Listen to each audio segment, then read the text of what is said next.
There is a sensation that everyone alive today will recognize, even if no one can quite name it. It happens when something speaks, or moves, or answers, and for a moment you cannot tell whether there is a mind behind it, or only the shape of one. That feeling is older than you think, older than electricity, older than the printing press. It is, in fact, as old as written philosophy. Aristotle, in his Politics, around the year 350 before Christ, considered this question briefly and then moved on. He wrote that if every tool could perform its own work when ordered, like the statues of Daedalus in the story, master craftsmen would have no need of assistants and masters no need of slaves. He was, in passing, anticipating a problem the world has not stopped having. Risto here, history buff, not historian. English isn't my first language, that's kind of the point. Learn a little, laugh a little, that's the deal. Human nature doesn't change, and neither does the plot. History rhymes and keeps the receipts. I mean, somebody always writes it down. This is an episode about 4 moments, 2,500 years apart from each other, when human beings looked at something they had made, or been shown, and could not quite decide whether there was a mind inside it. A Greek philosopher who calculated that machines could one day replace human work and was unsettled by the implications. A European bishop who travelled to the imperial court at Constantinople and saw mechanical lions roar at his arrival. A wooden figure in a turban that toured the courts of Europe and America for 84 years, playing chess against anyone who challenged it. And a movement of English weavers in the early 19th century who broke the looms that were replacing them, not out of stupidity, but out of perfectly clear understanding. Let's begin in Athens, around the middle of the 4th century before Christ. Aristotle was probably about 50 when he wrote the passage in the Politics about self-moving tools. He had been teaching at the Lyceum for several years.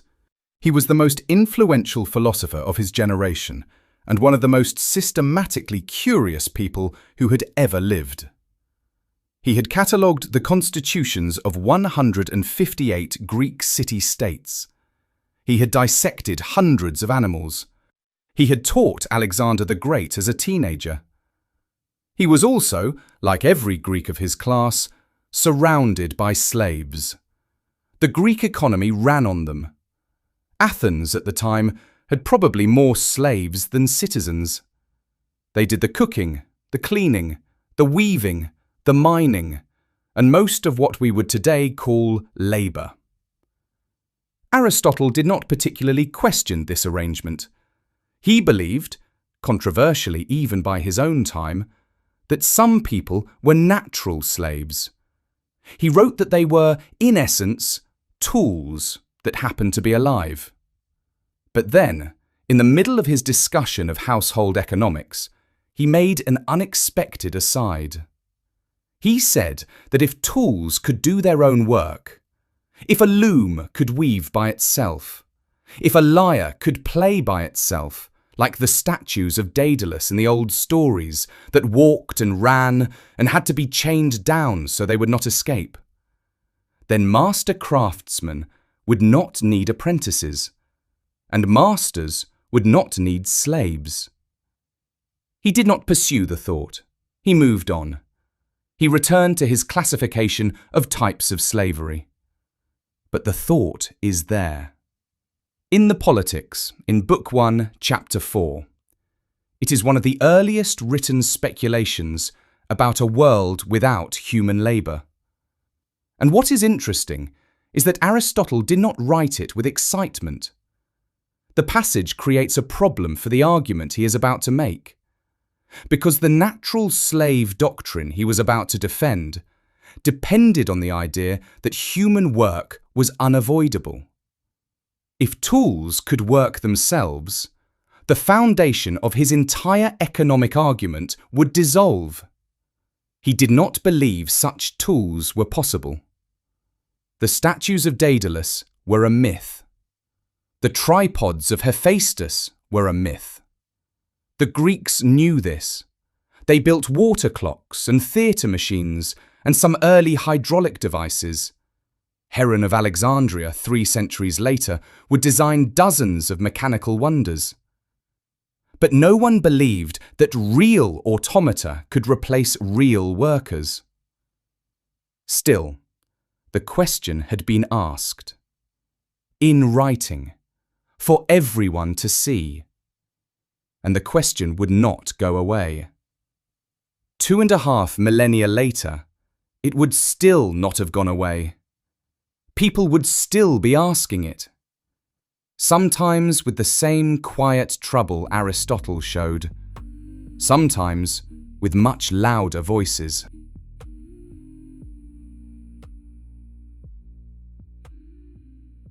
The second story takes place 1400 years later, in the spring of 949, at the court of the Byzantine emperor in Constantinople. A man named Liutprand had arrived as ambassador. He was about 27 years old, secretary to the King of Italy, well-educated in Latin and Greek, and on his first major diplomatic mission. He had crossed the Adriatic. He had ridden across the Balkans. He had spent the last weeks in formal preparation for an imperial audience. He thought he was ready. He was not ready. The Byzantine emperor at the time was Constantine VII, and his court was the most theatrically organized political institution in the known world. Foreign ambassadors were received in the Magnora, the great hall of the imperial palace, in a ceremony that had been carefully refined over generations to overwhelm the visitor. The goal was simple: make the visitor understand, before he opened his mouth, that he was in the presence of a power qualitatively different from his own. In front of the emperor's throne stood a tree made of gilded bronze. Its branches were filled with birds, also of bronze, also gilded. The birds sang. Each species had its own appropriate call. As Liutprand approached, the singing continued. At the foot of the throne stood lions. Their bodies were either bronze or carved wood covered with gold leaf. As Liutprand came forward, the lions struck the ground with their tails and roared. Their mouths opened. Their tongues moved. Then the throne itself began to rise. Liutprand watched as Constantine VII, sitting motionless and expressionless on his elevated throne, ascended slowly toward the ceiling of the great hall.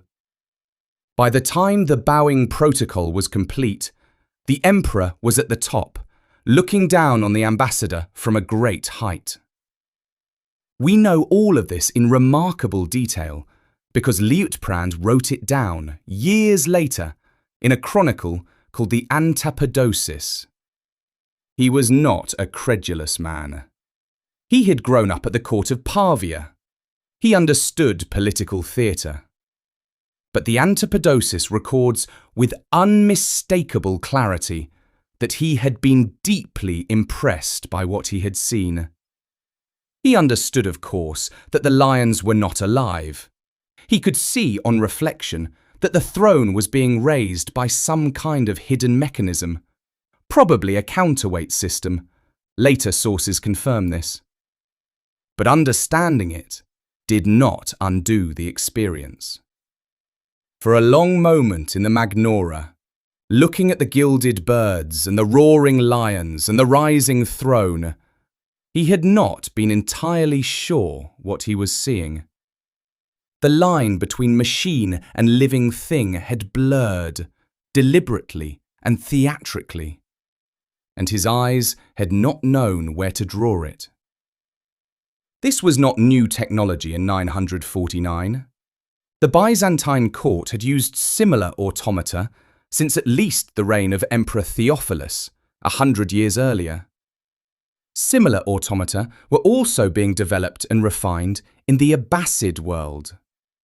The Banu Musa brothers, working in Baghdad in the 9th century, had written a book of ingenious devices, describing about 100 automata, from self-replenishing fountains to musical instruments that played by themselves. The Abbasid court built clockwork pavilions that European visitors found unnerving for the same reasons Liutprand found the Byzantine throne unnerving. And both empires used these devices for exactly the same purpose. They were diplomatic weapons. The ambassador, faced with the impossible-looking machine, was meant to understand, without anyone having to say it, that he was outmatched. A civilization that could make birds sing and lions roar by themselves could probably do other things he had not imagined. Liutprand left Constantinople with the trade agreement his king had wanted. The mission was a success.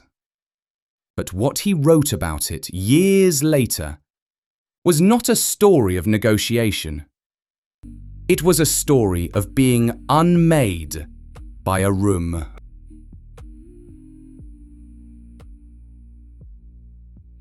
The third story takes place at the imperial court in Vienna in the autumn of 1770. A Hungarian inventor named Wolfgang von Kempelen had asked for an audience with the Empress Maria Theresa. He arrived with a large wooden cabinet about the size of a small writing desk, on top of which sat a life-sized figure dressed in Turkish robes and a turban. Behind the figure was a chessboard. Kempelen opened the doors of the cabinet to show the assembled court what was inside. Brass gears, wheels, springs, a clockwork mechanism, intricate and obviously expensive. He closed the doors. He invited a member of the court to take a seat opposite the figure and play a game of chess. The Turk, as it came to be called, moved its own pieces. Its left hand reached out, picked up a knight or a bishop or a pawn, set it down on the new square, and returned to its resting position. When the human opponent made an error, the Turk shook its head. When the human opponent made an illegal move, the Turk shook its head twice, returned the piece to its original square, and waited. The Turk almost always won.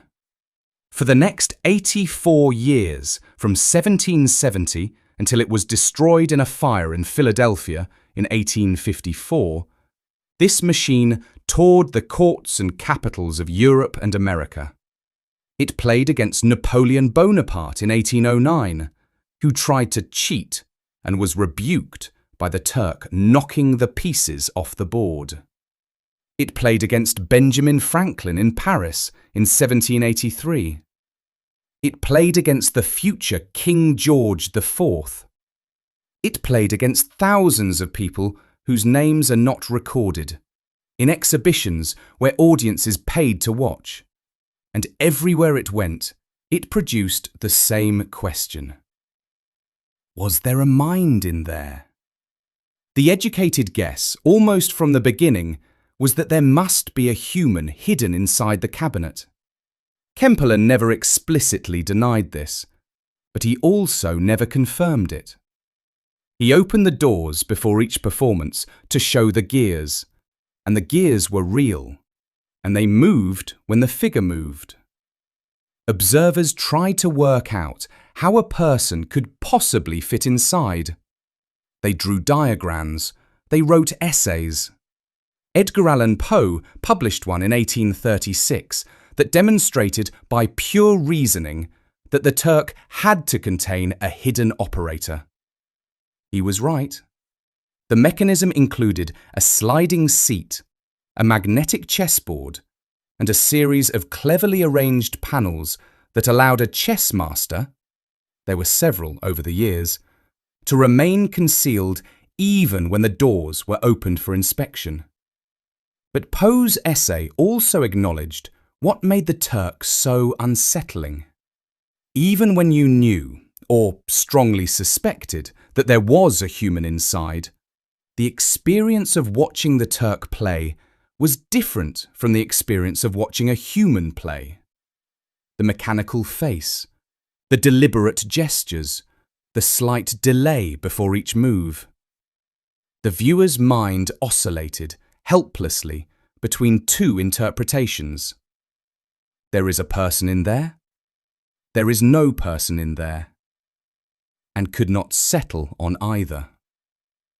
Among the spectators who came to see the Turk in London in 1819 was a young mathematician named Charles Babbage.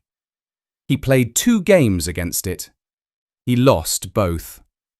He left, by his own account, convinced that the Turk was a hoax, but also unable to stop thinking about it. Within a few years, he would begin designing the difference engine, the first conceptual blueprint for a programmable mechanical computer. He never explicitly said the Turk inspired him. Still, the timing is hard to miss. The Turk was a fraud, but the fraud had asked a real question, and the real question had survived the fraud's exposure. A real mechanical chess player would eventually be built. It would not look like a man in a turban. It would not need to.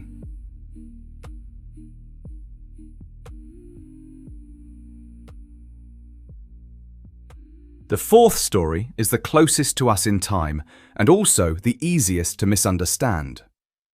In the early 19th century, in the textile-producing counties of northern England, Nottinghamshire, Yorkshire, Lancashire, a new technology was being introduced into the workshops where stockings and broadcloth had been hand-woven for generations. The new machines were called stocking frames, shearing frames, and power looms.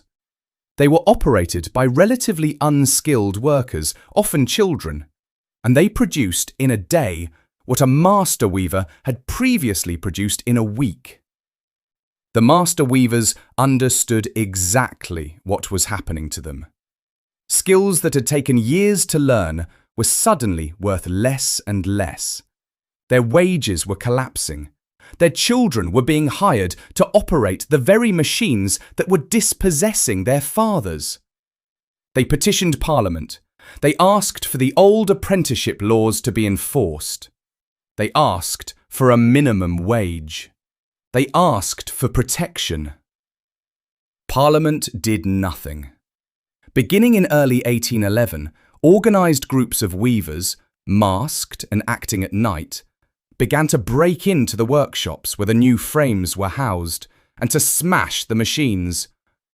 They called themselves Luddites, after a probably fictional leader named Ned Ludd. Over the next 18 months, they destroyed about 1,000 frames across the English Midlands. They were remarkably disciplined. They left other property alone. They targeted only the frames and only the workshops of owners who had reduced wages. The British government's response was overwhelming. 12,000 soldiers were dispatched to the affected counties, more than the army that had been sent against Napoleon in the Peninsular Campaign. In February 1812, Parliament passed the Frame Breaking Act, which made the destruction of a stocking frame punishable by death. Lord Byron, then 24 years old, gave his maiden speech in the House of Lords against the act. He pointed out that nothing but absolute want, as he put it, could have driven a large and once honest and industrious body of people into the commission of excesses so hazardous to themselves. He lost. The act passed. Several Luddites were hanged in York the following year. The movement was crushed by 1816. What is usually said about the Luddites is that they were against progress, that they failed to understand the inevitability of mechanisation, that they were nostalgic and futile. None of this is quite true. The Luddites understood the machines exactly. They understood that the machines would, in time, become more efficient, more reliable, and cheaper to operate. They understood that the machines would displace them. What they were resisting was not progress in the abstract. They were resisting being made redundant by a technology that did not need them, in an economy that had no plan for what they should do next. They lost. The machines stayed. The economy of northern England was permanently transformed. The weavers' children went into the new factories, and many of their grandchildren left rural England altogether and emigrated to America. Within 2 generations, the world the Luddites had known was gone. But the question they had been asking, what becomes of the people whose work the machine can now do? That question did not go away. It came back in different forms every time a new technology arrived. It is still here. Every age has had something that made people wonder where the machine ended and the mind began. Every age has found that question unsettling. Every age has, in the end, learned to live with the answer. The next generation always thinks they invented the question. I'm Risto. Thanks for listening. See you next time. By the way, if you enjoyed this, the easiest way to support the show is to subscribe. That way, you won't miss the next one.